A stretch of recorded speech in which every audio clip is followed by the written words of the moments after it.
방금 우리 시온 찬양대가 정성으로 준비한 찬양, 우리가 참 너무 잘 알고 들을 때마다 은혜가 되는 시편 40편, 하나님의 음성을 듣고자 기도하면 바로 그 찬양입니다.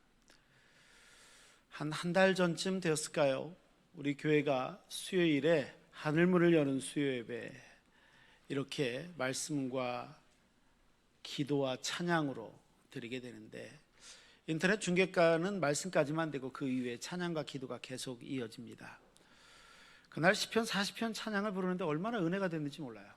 얼마나 은혜가 됐는지 참 감사하다, 귀하다. 그리고 그때 제가 지휘자 집사님한테 나중에 요거 설교를 한번 해야 될 것 같은데, 그래서 이렇게 날짜를 잡다 오늘 날짜를 잡았습니다. 이 가사 중에 이런 가사가 있습니다.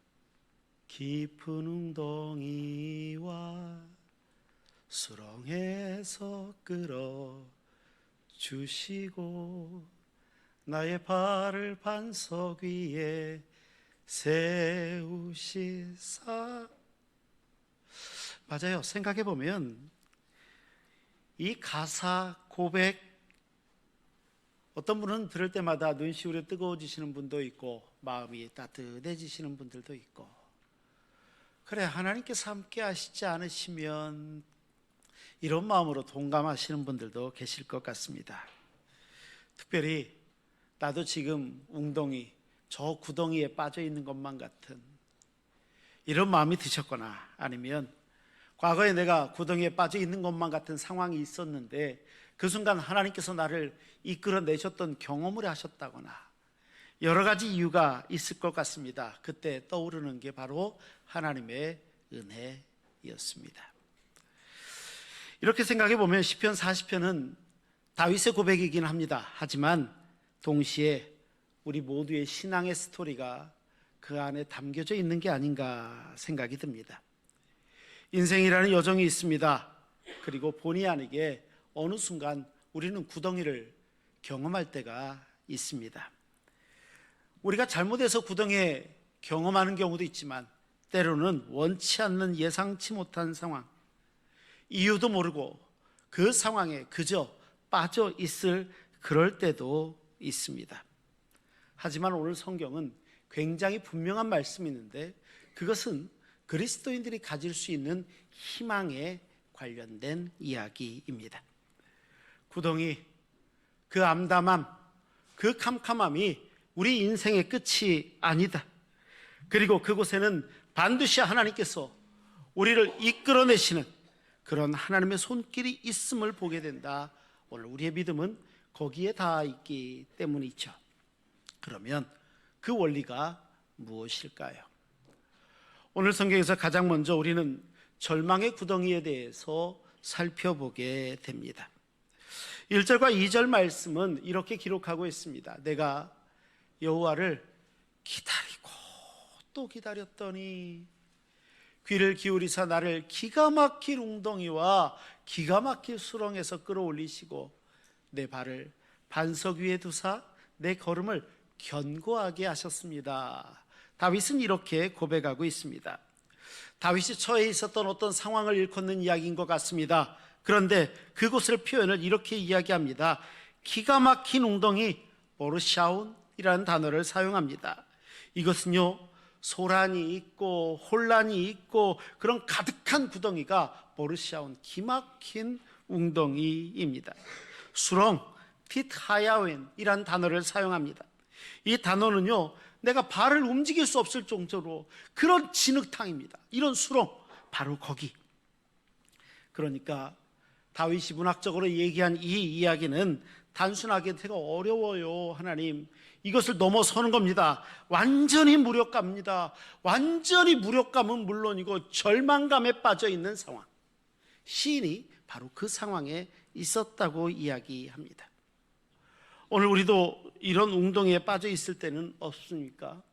어떤 분은 이것이 나에게 있어서 가장 큰 웅덩이는 경제적인 이유입니다, 이렇게 이야기하시는 분도 계실 것 같습니다. 아무리 발버둥을 쳐도요, 이 빛의 수렁에서 난 빠져나올 수가 없네요. 이렇게 말하는 어떤 상황의 절망감일 수도 있습니다. 어떤 분한테는요, 내 관계, 나를 유지하는 관계가 다 무너져 내리는 것만 같습니다, 이렇게 말씀하시는 분도 있습니다. 가장 사랑하는 이에게 제가 배신을 당했습니다. 내가 제일 의지했던 이에게 배신의 상처 가운데 제가 쓰러져 봤습니다. 그로 인한 진흙탕 같은 감정, 여기서 헤어나올 수 없는 이런 절망의 웅덩이 같은 이 웅덩이가 지금 내가 처해 있는 상황입니다, 이렇게 말씀하시는 분 혹시 계실지 모릅니다.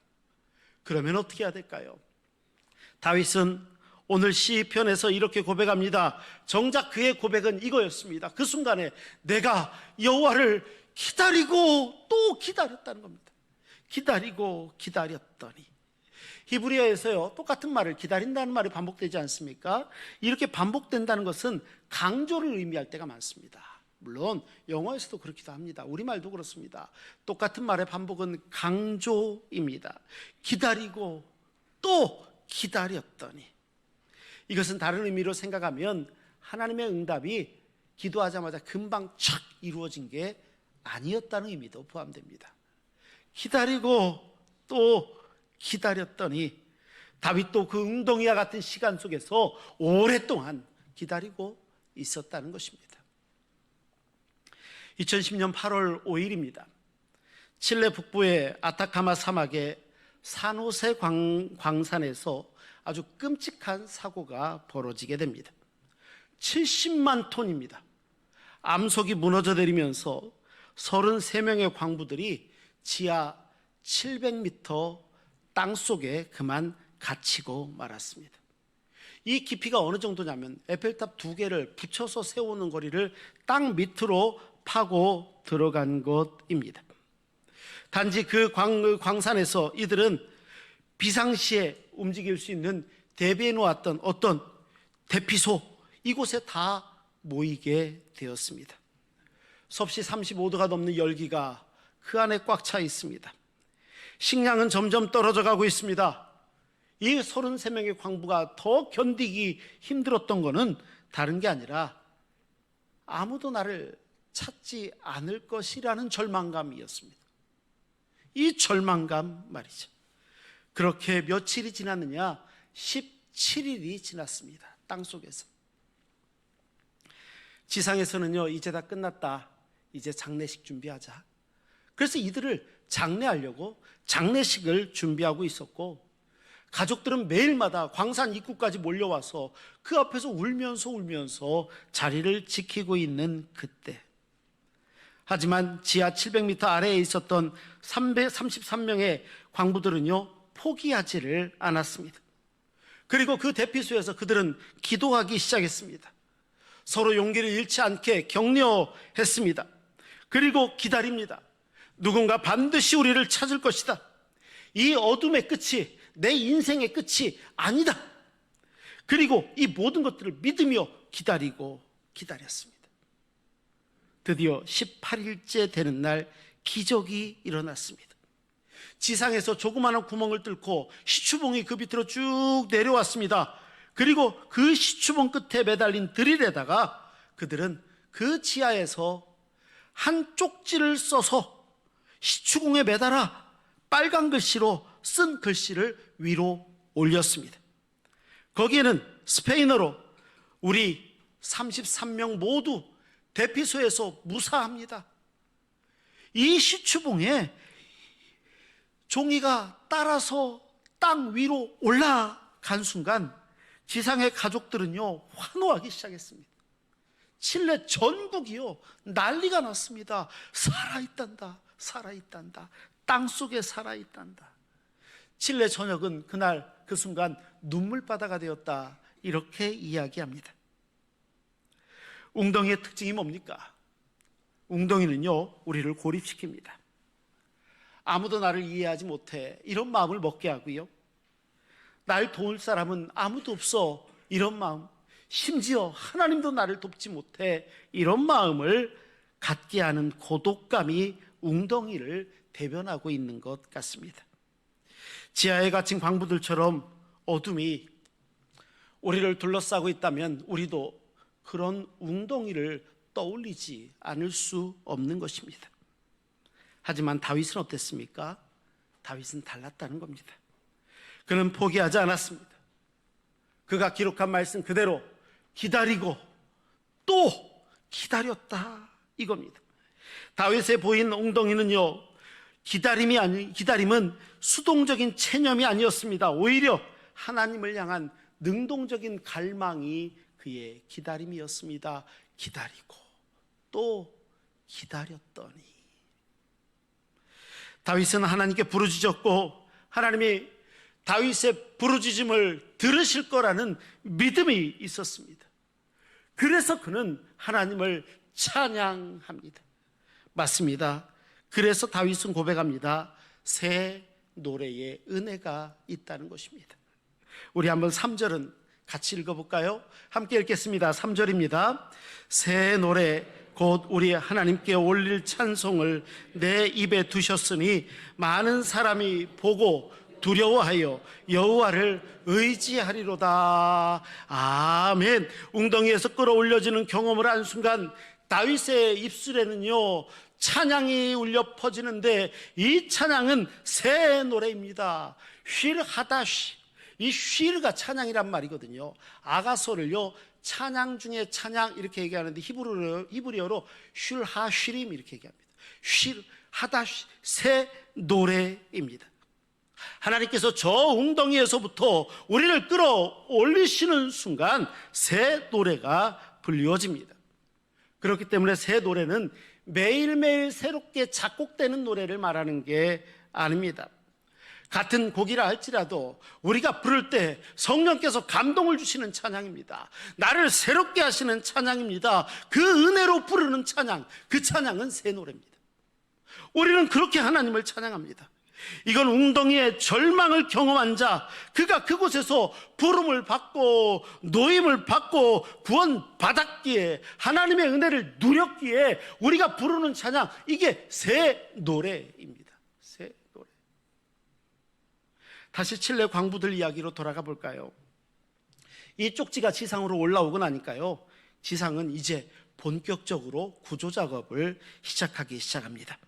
그런데 문제가 생겼습니다. 누구도 지하 700m 아래에 있는 사람을 구해내 본 적을 없다는 겁니다. 한 번도 이렇게 해본 적이 없었던 겁니다. 인류 역사상 그런 적이 없는데, 그래서 계속 이어지는 시간이 며칠이었을 것 같아요. 기다린 게 17일이었는데 그 소식을 알고 구조가 이루어지기까지는 69일이 더 걸립니다. 69일. 그동안, 그 긴 기다림 동안 광부들은 땀속에서 서로 격려하고 찬양하고 기도합니다. 그곳에 모여 그렇게 합니다. 그 광부 중에 한 명이었던 호세 헬리케스는 후에 이렇게 고백합니다. 우리는 매일 아침 함께 기도하고 찬양했습니다. 그것이 우리를 살아있게 했습니다. 2010년도 10월 13일 드디어 구조 캡슐이 만들어졌습니다. 지금 그림에 나오는 저게 연합뉴스에 나왔던 사진인데, 그들은 이 구조 캡슐에다가 이름을 피닉스 2호라고 명명했습니다. 이 이름의 캡슐이 지하 700m 아래로 내려갑니다. 그리고 오르락 내리락 하면서 사람을 구해냅니다. 첫 번째로 구조된 사람은 플로렌시오 아발로스라는 사람입니다. 어느 정도였냐면, 이게 밑에 내려갔다가 사람이 타고 올라오는데 올라오는 시간만 24분이 걸립니다. 여러 사람 한 명 한꺼번에 타면 얼마나 좋습니까? 그게 아니라 한 사람이. 우리 교회 엘리베이터는 17명이 한꺼번에 탈 수 있는데 여기는 한 명밖에 못 합니다. 24분이 걸려서 지하 700m에서부터 사람이 한 사람 한 사람 올라옵니다. 첫 번째로 구조됐던 프란시오 아발로스는 24시간의 상승 끝에 땅 위에 올라오자마자 무릎을 꿇습니다. 그리고 하늘을 향하여 두 팔을 벌려 기도합니다. 하나님 감사합니다. 하나님 감사합니다. 한 명 한 명 그렇게 올라옵니다. 올라올 때마다 칠레 국민들은 환호합니다. 33번째 마지막 광부가 올라왔을 때 전 세계 10억 명이 이 과정을 다 지켜보고 있었다고 그러는데, 그 순간 웃음과 얼굴에 찬양이 가득합니다. 17일간 절망했습니다. 69일간 기다렸습니다. 그리고 그곳은 이제 나온 이들의 새 노래가 불리워지기 시작합니다. 마리오 세불베타라는 광부 중 한 명이 구조된 후에 이렇게 고백합니다. 저는 2번 태어난 사람입니다. 한 번은 어머니에게서 태어났고 또 한 번은 하나님의 손에서 태어났습니다. 웅덩이에서 구원을 받은, 끌어올려짐을 받은 자의 고백 맞습니다. 그들이 부르는 노래입니다. 새 노래로 부르자. 오늘 찬양 가사 그대로입니다. 하나님께 새 노래로. 단순히 새로운 곡조를 이야기하는 게 아니죠. 우리 삶으로 드려지는 그 찬양 아니겠습니까? 다윗은 이 새 노래의 목적이 분명하다고 이야기합니다. 3절 말씀 하반절에 보면 많은 사람이 보고 두려워하여 여호와를 의지할 것입니다. 이렇게 고백합니다. 우리의 구원은요, 아이고 이 사람 구원받았네, 축하한다, 여기에 끝나는 게 아니라 나의 구원, 내가 부르는 새 노래는요, 다른 사람들에게 얼마든지 영향을 미친다는 것입니다. 칠레 광부들이 구조되는 것을 보았던 전 세계 10억 명의 인구들이, 사람들이 이 모습을 보고 희망을 갖습니다. 그래, 이게 희망이야. 우리가 웅덩이에서 끌어올려지는 이야기, 그때 그들은 은혜 가운데 불렸던 새 노래, 아직도 웅덩이에 있는 사람들에게 희망이 되고 있는 것입니다. 그래서 3절에 이야기했던 두려움은요, 공포를 이야기하는 게 아닙니다. 오히려 이 두려움은요, 하나님께 대한 경외심입니다. 하나님을 향한 거룩한 두려움이 되고 있습니다. 맞습니다. 우리는 그렇게 새 노래가 다른 사람을 믿음으로 세워가는데, 우리 믿음의 새 구원의 노래가 다른 사람을 하나님의 백성으로 구별하는데 유익했다는 것을 결코 잊어서는 안 됩니다. 그러면 이제 우리는 어떻게 살아야겠습니까? 바로 순종하는 삶입니다. 4절 말씀입니다. 우리 한번 읽겠습니다. 4절을 함께 읽습니다. 여호와를 의지하고 교만한 자와 거짓에 치우치는 자를 돌아보지 아니하는 자는 복이 있도다. 아멘. 여호와를 의지하는 삶이 있다는 거죠. 여호와를 의지하는 그에게 4절 말씀은 복이 있도다 분명히 말씀하고 있습니다. 우리 신앙 여정 가운데 비록 어느 순간에 웅덩이에 있었고 처절한 수렁 같은 구덩이에 있었다 할지라도 이 경험은 나는 물론이고 우리의 의지의 신앙의 믿음의 방향을 돌려놓는다는 것입니다.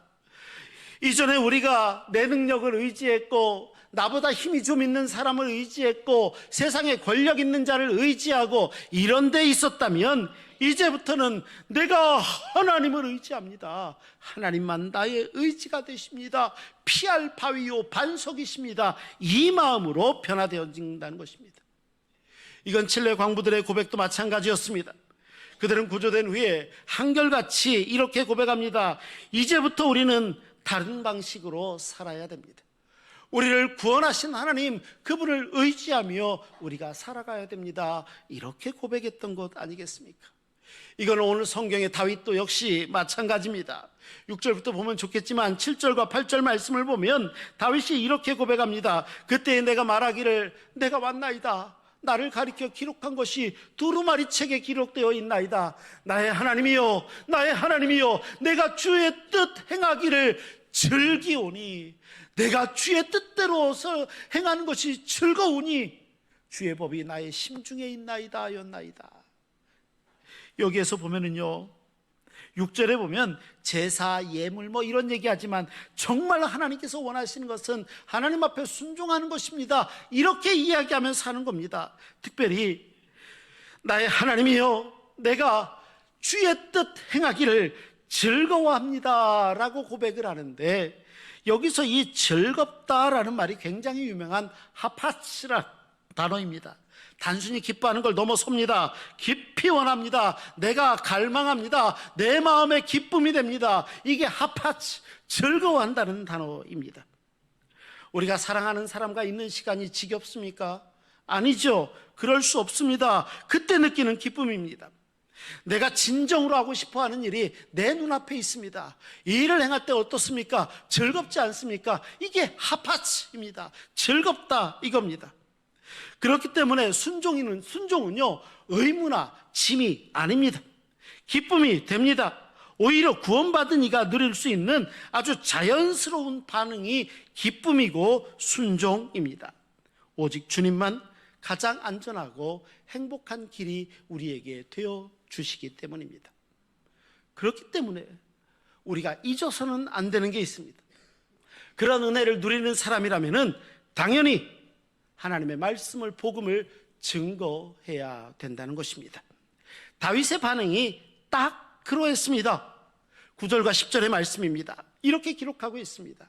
내가 많은 회중 가운데에서 의의 기쁜 소식을 전하였나이다. 의의 기쁜 소식을 전하였나이다. 여호와여, 내가 내 입술을 닫지 아니할 줄을 주께서 아시나이다. 주의 성실과 구원을 선포합니다. 많은 회중 가운데서 제가 이것을 결코 감추지 아니하였나이다. 다윗은 그 말씀입니다. 의의 기쁜 소식을 전하고 하나님의 성실과 구원을 선포하며 하나님의 은혜를 만민 중에 감추지 않고 드러내며 전하는 것, 이게 복음 전하는 전도가 아니고 뭡니까? 다윗은 그 사실을 이야기하는 겁니다. 자기가 구원받고 하나님께 받은 은혜를 꽁꽁 숨겨놓은 게 아니라 이것을 오히려 담대히 증거합니다. 요약된 부분에 있긴 있지만 그가 증거하는 것은 다른 게 아니었습니다. 하나님의 공의를 전합니다. 하나님의 의, 하나님의 성실, 하나님의 구원하심, 하나님의 인자하심, 하나님의 진리와 진실을 전하기 시작합니다. 이건 뭡니까? 그가 알고 있는 그냥 피상적인 지식의 정보적인 내용을 전하는 것이 아니라는 겁니다. 그가 느꼈던, 그가 누렸던 하나님의 은혜입니다. 자기가 경험했던 하나님의 사랑입니다. 이것을 증거하고 있는 겁니다. 바로 그렇게 하는 것입니다. 맞습니다. 그래서요, 교회를 뭐라고 그러는 줄 아세요? 증거의 공동체라고 이야기합니다. 그래서 교회를요, 증인 공동체 이렇게 이야기합니다. 내 증인이 되라 말씀하실 때 이 증인은요, 헬라어로 마르투로스라는 단어를 사용하는데, 이 마르투로스라는 단어의 원어의 의미에서 뭐가 있냐면 실은 순교라는 말이 포함됩니다. 순교. 우리는 내 생명이 있는 한 복음을 증거하는 것입니다. 이것이야말로 우리가 우리만의 웅덩이에서 하나님의 구원을 경험했기에 다른 이에게 전할 수 있는 은혜이고 내용이고 메시지가 아니겠습니까? 그렇기에 은혜를 나누는 것이고 격려하는 것이고 함께 하나님을 찬양하는 것입니다. 우리가 잘 알고 있는 시편 40편의 가사, 그래서 이렇게 기도합니다. 하나님의 음성을 듣고자 기도하면 하나님이여 귀를 기울이시고 나의 기도를 들어주신다네. 다윗의 고백만 되겠습니까? 오늘 하나님의 손길 가운데 웅덩이에서 건져냄을 받은 사람들의 고백이어야 되지 않겠습니까? 그것이 때로는 질병일 수도, 가정의 위기일 수도, 영적인 침체일 수도, 나만 아는 하나님과의 관계에서 어떤 웅덩이일 수도 있을지도 모르겠습니다. 하지만 이 모든 것들을 구원의 증거로 드러낼 수 있어야 됩니다. 이 증거는 물론 현재의 삶 속에 드러나는 하나님의 신실하심, 우리가 복음을 증거하는 이로서 당연히 해야 되는 맡은 바 사명이 아니겠습니까? 그래서 우리는 믿음 안에서 늘 드러내야 될 것이 있습니다. 무엇일까요? 내가 하나님 안에서 어떻게 살아가고 있는가? 나는 하나님의 자녀로 어려움을 어떻게 대하고 있는가? 나는 하나님 안에서 어려움 속에 있다 할지라도 다른 사람을 어떻게 섬기고 있는가? 우리는 이 모든 것들이 우리의 삶으로 드러낼 수 있어야 됩니다. 이것이 복음 증거의 가장 중요한 핵심 아닐까요? 그러고 보니까 시편 40편 다윗의 고백은요, 우리 구원의 여정과 매우 닮아 있다는 것을 깨닫게 됩니다. 구덩이에서 시작해서 반석 위에 이르기까지 우리가 불러야 될 새 노래, 고민하고 증거해야 되는 우리 삶의 모습이 이 안에 담겨져 있기 때문이겠죠. 그렇기 때문에 다윗처럼 우리는 어느 순간에도 잊지 말아야 될 것, 기다리고 또 기다리는 것입니다. 하나님의 은혜를 기다리는 모든 여정이 많은 사람들에게 복음이 증거되어지고 희망이 전해야 되는 모든 복음의 여정이 되기 때문입니다. 오늘 우리 가운데 낙심할 웅덩이가 있습니까? 기가 막힌 웅덩이가 있다면 기억하십시오.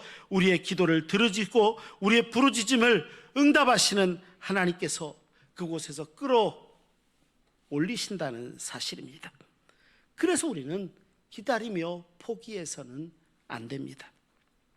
영화를 좋아하시는 분들은 혹시 많이 보셨을 것 같은 영화 중에 언브로큰이라는 영화가 있습니다.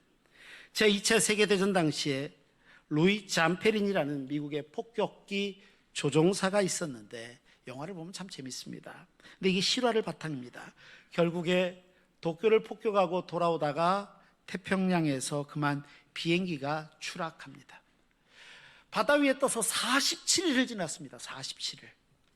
그런데 표류하다가 결국 일본군에게 잡혀갑니다. 일본군에 잡혀가요.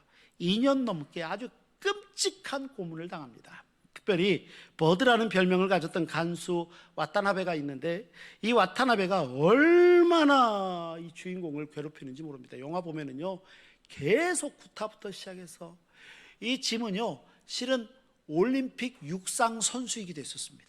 근데 그걸 비밀로 하고 있었는데 나중에 그것도 밝혀져요. 그것 때문에 더 어려움을 겪습니다. 구타와 모욕 속에서 루이는 생각합니다. 하나님을 원망합니다. 내가 살아나면 반드시 복수하겠다. 전쟁이 끝났습니다. 미국으로 돌아온 후에 그는 전쟁에서 벗어나지를 못합니다. 계속 악몽을 꾸고요 분노에 사로잡혔습니다. 전쟁이라는 웅덩이에서는 나왔을지 모르지만 또 다른 증오와 중독이라는 더 깊은 수렁 속에 빠져 있습니다. 알코올 중독자가 되었고요. 나중에 가정이 파탄될 만한 아주 위험한 순간들도 계속 그 앞에 있습니다. 그러다가 1949년 아내의 권유로 빌리 그레엄 목사님의 전도 집회에 참석하게 되었는데 그때 그곳에서 하나님의 음성을 듣게 됩니다. 그 음성은 놀랍게도요 47일 동안 태평양 바다에서 표류하고 있을 때 그가 했던 기도였습니다. 하나님, 저를 살려만 주신다면 평생 당신을 섬기며 살겠습니다. 그렇게 기도했는데 그걸 잊어버리고 있었다는 겁니다. 그 기도가 떠오르고 그날 술을 끊고 악몽도 사라집니다. 하나님께서 그를 증오와 중독의 웅덩이에서 결국 끌어올리셨다는 겁니다.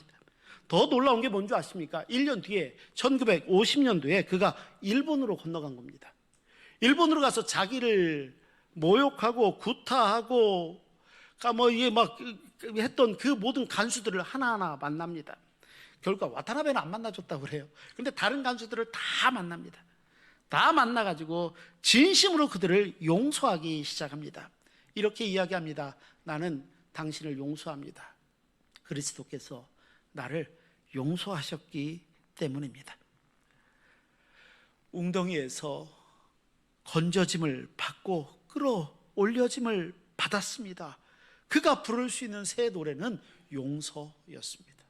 용서. 올해 우리 교회 표어가요 용서의 은혜로 사랑을 실천하자 아닙니까? 그는 그렇게 용서합니다. 그 후에 루이는 문제 청소년들을 위한 캠프도 운영하고요 평생 그렇게 섬기다가 2014년 97세의 일기로 하나님의 부름을 받습니다. 그럴 때마다 그는 삶으로 드리는 새 노래가 그의 인생 가운데 매일 불리워졌습니다. 그의 이야기와 삶은 책으로도 나오고 영화로도 만들어지고 언브로큰이 그래서 만들어진 영화입니다. 많은 사람들에게 희망을 주는 영화. 무엇 때문이겠습니까? 우리가 읽었던 3절 하반절의 말씀입니다. 많은 사람들이 보고 두려워하여 여호와를 의지하리로다. 이 모든 것들이 하나님을 의지하는 이 모습으로 드러날 것이기에 그들이 불러야 될 새 노래가 있었다는 것입니다. 맞습니다.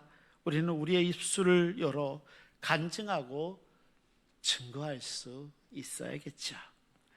그렇게 할 때 우리의 살아가는 삶이 간증이 되고, 아직도 웅덩이에 있는 사람, 아직도 구덩이에 빠져 절망의 가운데 있다고 생각하는 누군가에게는 하나님께서 전하는 희망의 메시지가 되지 않겠습니까?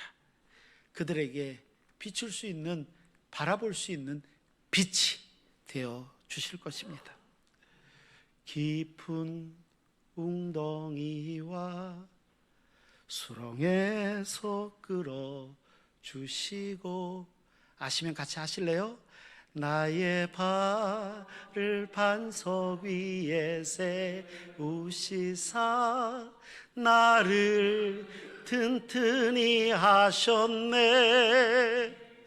새 노래로 부르자 랄랄라. 하나님께 올릴 찬송을 새 노래로 부르자. 새 노래로 부르자. 하나님의 사랑을. 아멘. 이 고백이 오늘 우리의 고백이 되시기를 바랍니다. 기도하시겠습니다. 거룩하시고 자비로우신 아버지 하나님, 다윗이 기다리고 또 기다릴 때 웅덩이에서 끌어내심을 보게 됩니다. 오늘 우리 신흥의 성도들, 믿음으로 살려고 하는 주의 자녀들의 삶을 주님 지키시고 인도하시고 하나님의 은혜 가운데 거룩한 길로 우리를 있게 하여 주옵소서. 우리 구주 예수 그리스도의 이름으로 기도하옵나이다. 아멘.